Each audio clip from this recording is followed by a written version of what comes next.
Flood fever coming at ya. Subscribe to Papa's YouTube channel. We're out. Alright folks, it's Johnny Flood Fever. I'm just doing a short video here. Not be too short, but this Pinty timber rifle that I got. It's got a really bad chamber in the barrel. And I took it out and shot it. It was shooting lights out right at the beginning, and then it started throwing shots all over the place. So I got into it to find out what was going on. The chamber is extremely rough. You'll see in this first borescope footage what the chamber looks like. I'm going to show you how I try to remedy that, and I'll show you what it looks like afterwards. And hopefully in a few days we'll get it out and we'll shoot it and see if it straightened it out. If it didn't, we did it for nothing. If it does help, then you all will know what to do to yours if you have the same problem. But it shot 8 or 10 pellets in the same hole, and it just started throwing them everywhere. And when I looked at it, it was leaded up bad, rough as a cob. So here we go.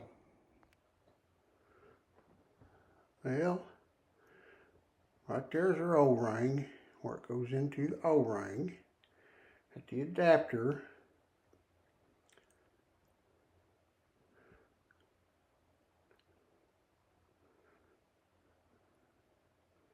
Right here, and it goes in,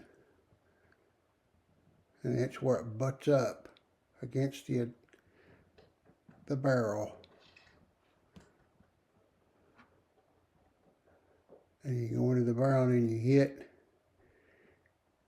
hit the lead, which don't look bad, but all this little area right here, once you leave the adapter inside the chamber, looks rough as a cob. So I'm going to take the adapter off. I'm going to clean that, and I'm going to try to polish that really, really good and see if that don't help it.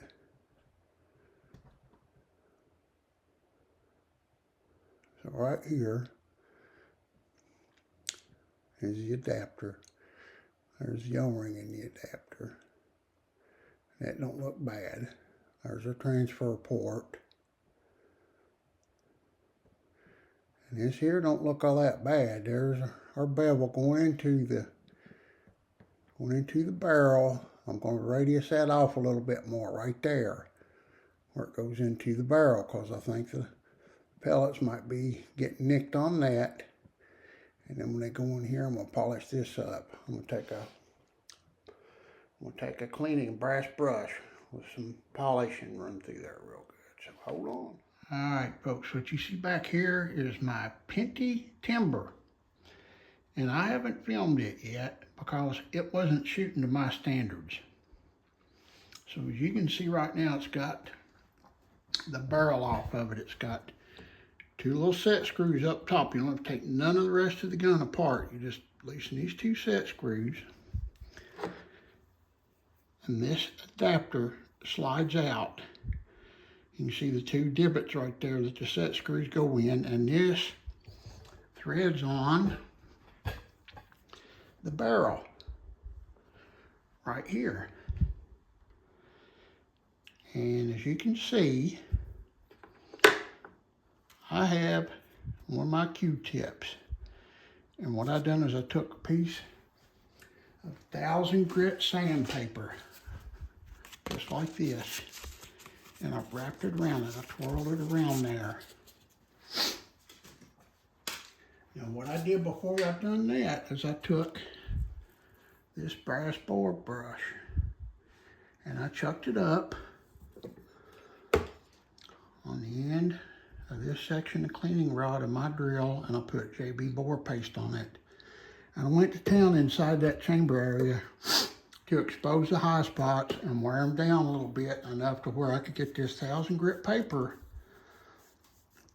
around this wooden dowel on this Q-tip. And I'm sitting here running this back and forth, twisting it and running it in and out. And I'm knocking all them high spots down inside that chamber area right before where it hits the rifling. What was happening, I was shooting 6 and 8 pellets in the exact same hole at 25 yards. Exact same hole. I thought they were stringing all over the place because I couldn't see where they were going. So I paid real close attention to it. Then they started stringing all over the place because I had polished this barrel really good and I waxed it. What was happening is this rough area in this chamber was letting up extremely fast. You could see in my first coverage there on the bore scope, it was all leaded up, had them rough spots. And I've been working on this for about an hour, hour and a half. I'm going to continue to work these high spots down, and I will show you in the bore camera where they were really thin lines that had high spots, really high spots. And what you're going to see when I'm finished is real wide bands where the high spots have been knocked down and polished out. So the pellets have to go that deep before they hit the rifling. See the end of that paper? I'm butting up against the rifling with that sandpaper in there. And this is all I'm doing. I'm going down, okay, right there is my rifling. Also, what I want to do is I want to round off the edges of that rifling so it's not perfectly a straight edge. You want it to step up into that rifling. So I've already done that. I've already knocked them corners off. Furthermore, what I did is, I'll show you that square part at the very first of the barrel. I took my rotary tool with this conical stone on the end of it. And what I done is right down in here. Let me take this out of the vise so I can get you a close up. Okay. Right here where it first goes into the mouth of the chamber, I chamfered that end off. Because what the pellet was doing is it was hitting a sharp corner there and deforming the skirt. So this is chamfered off now.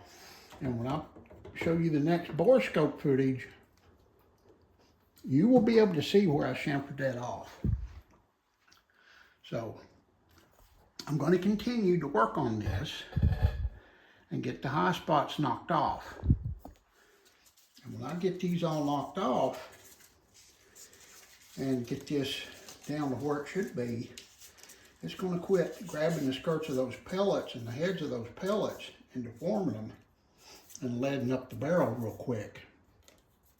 Okay, and after you stick this paper in here, you want to take a little bit of gun oil. And of course, I'm going to clean this out real good when I get done. Put a little gun oil on that paper. That helps it cut better. Now right there, I'm feeling I'm hitting rifling. So what I want to do is continue to turn this and work it in and out with this 1500 grit paper. I started off with 1000 grit. Now I'm down to 1500 grit. Wet dry paper. I'm going to continue to smooth this out. Now with 1000 grit, 1500 grit paper, you're not going to remove enough material to hurt this. The material that we're removing is the high spots that are eating up the skirts and the heads on them pellets. Because you got to go from here to here before you even hit the rifling. That's a long distance. Now, one thing I will say about this rifle, I've been doing the chronograph testing on it. I get 24 shots out of a field on the regulator.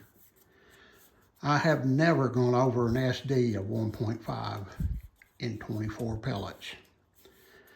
And I did a little research. I took it apart, and it was true. The research I seen on Airgun Nation, and there's another one in the UK. I forget the name of it.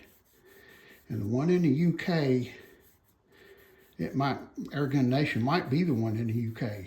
I'm new to this, so I don't know. They said that Huma Air had a surplus of regulators that they sold to Pinty. And Pinty used those regulators in these Pinty, what they first called the P rifle, and now they call it the Timber. So I did disassemble it, and I looked at it, and sure enough, it was a Huma regulator. So this thing has an extremely good regulator in it. I love the way it feels. It fits me perfect, but it wasn't shooting good. And I'm bound and determined to get this thing shooting good, even if I have to take this adapter and fabricate a kit to put an FX Superior liner kit together to put on it, because there's plenty of room. Once you put the shroud over this barrel here and it opens up a little bit more, it's about the exact same size as the kit that I put on my Notos before the outer shroud goes on it. So all I would need is the inner damping rings and a very thin outer carbon fiber sleeve to go over the kit when I get done. And then I could put a really good barrel on this. And you say, well, John, why would you spend that much money on such a cheap rifle? Well, as good as the SDs and the ESs are on this thing, it shoots so consistently that way. If I can get a good barrel on it, this is going to be a tack driving rifle. And you know how I like to tinker with stuff. So that's where I'm at on this. I'm going to continue to work on it. I'm going to show you the bore scope before and after. And then showed you the before. And I'm going to show you the after. And I'll click the before and after back in together, back to back, so you can see. And hopefully when we take this thing out, it'll keep putting them all in one hole like it was before it ladded up. I was like, what is going on here? They was putting them all in one hole. Now it's opening up to 3/4 of an inch at 25 yards, when it was well under 0.1 inches, probably in the 0.0s. So it's worth it to put your time and effort into these types of things so that you've got a rifle that you can really have a lot of fun when you go out shooting. Now what I do every so often is I'll turn this back. This paper is wrapped one way. If you twist it in the opposite direction, it opens the diameter back up. And it gives you a tighter fit in there. And I go by feel. When I get it just the right tightness, then I work it in and out and twist it. And as I feel it getting less resistance, I'll turn it back the other way and open it back up. So I hope this is useful to you all. I'm going to keep working on this thing, and I'm going to get it polished down to where it's nice and smooth. And I'm going to reassemble it, take it back out, shoot it again, and see what we got. Hopefully I'll be able to record a nice video for y'all with this thing shooting, making some really nice groups, maybe some challenge targets. Hopefully it'll shoot good at 50 yards. At first I just want to get it shooting at 25. If I can get it shooting at 25, it'll be a good challenge target gun. If I can get it shooting at 50, it'd just be awesome. So this lead fever, hold on, we'll get some bore scope footage of the after. All right, folks, I'm done with the sanding part of it. Here's what I'm doing now. Got this piece of cleaning rod in my drill, and I got a bore mop on there with Kroll and JB bore paste. What I'm doing is I'm coming in here real easy. And I'm working that back and forth in there and further polishing it. And I'm going to finish it off with a bore mop with flits after I clean this chamber out real good. So I just wanted to show you that. Hold on, we'll get another bore mop here in a minute, and we'll go to town with the flits.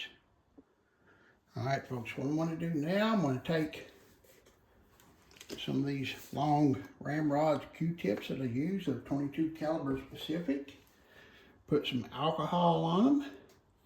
I'll slide it in here, and we'll clean all this gunk out of here from the Kroll and the JB bore paste. I already did this from the sanding operation.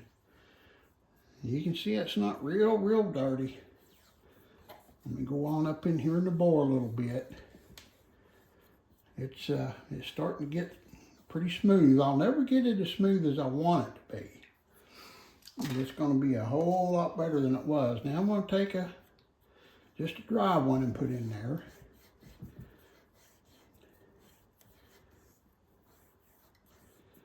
I can still feel a little bit of roughness right up there close to the rifling, but all back in this area is smooth as a baby's butt. And it's impossible up there because somehow they've cut that a little deeper. Hopefully it'll not be any longer than what the pellet is, and the pellet head will get on up in the rifling and move on in there without getting marred up too bad. So you can see still a little dirty, but what we're going to do now, going to make sure our cleaning rod is cleaned off really good. And we got another bore mop here I'm going to put on here.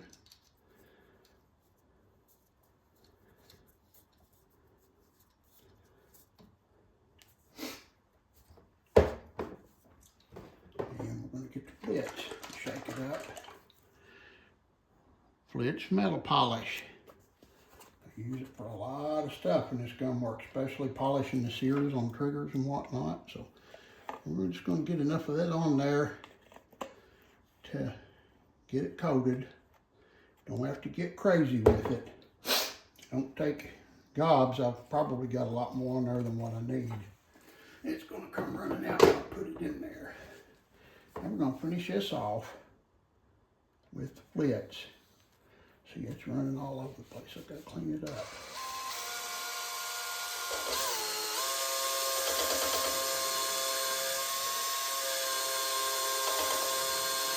When you're hitting down in there, you don't want it hitting that. You don't want it hitting the rifling.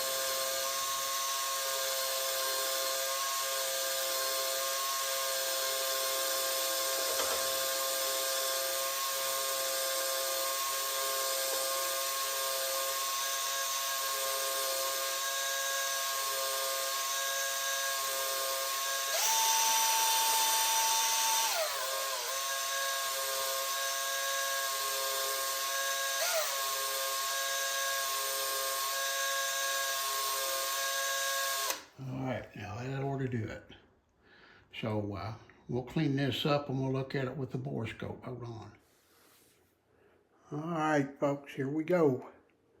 Got a little hair right there. Get rid of that. We're going in here, and the first thing you're going to see is you're going to see that little bevel right there. Look in the center of the mirror. That used to be a sharp corner, and now see, it's a bevel for the pellet to funnel into the chamber. And look in the center of the mirror. This is going in the chamber. See, we still got those lines, but they're not high like they used to be. If you look at the outside, you'll just see them as lines, not big humps. They're flattened way out now. They're real wide. They were real narrow.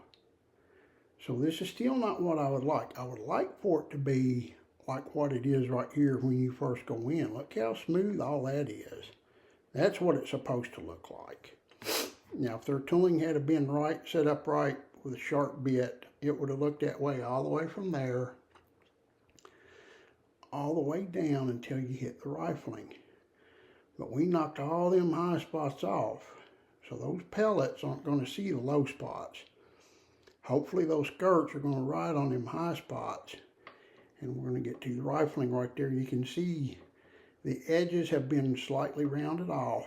They're not just sharp like a knife edge now. So that'll help. You can look on the outside and see what I'm talking about.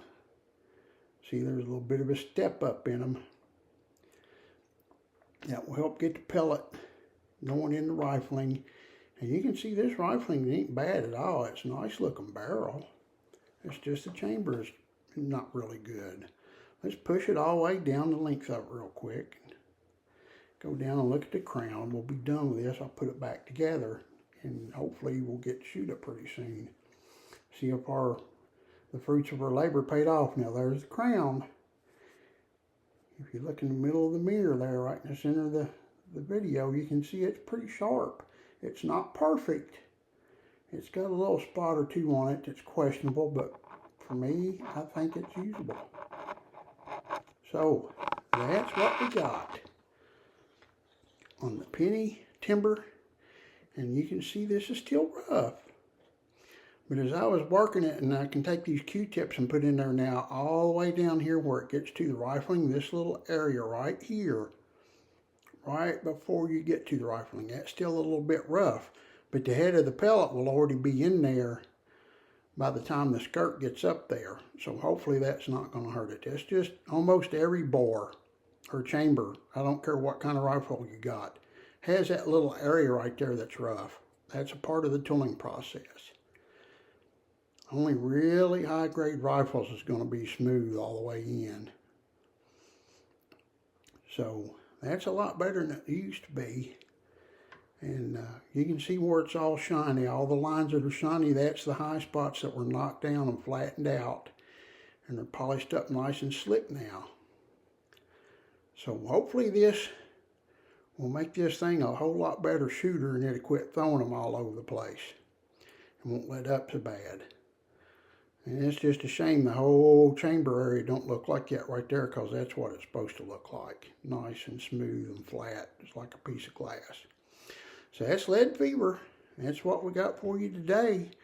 And hopefully we'll get this thing out and shoot it and see if we did it any good. All right, folks, I'm going to show you a before and after picture, one right after the other, of what this chamber looks like.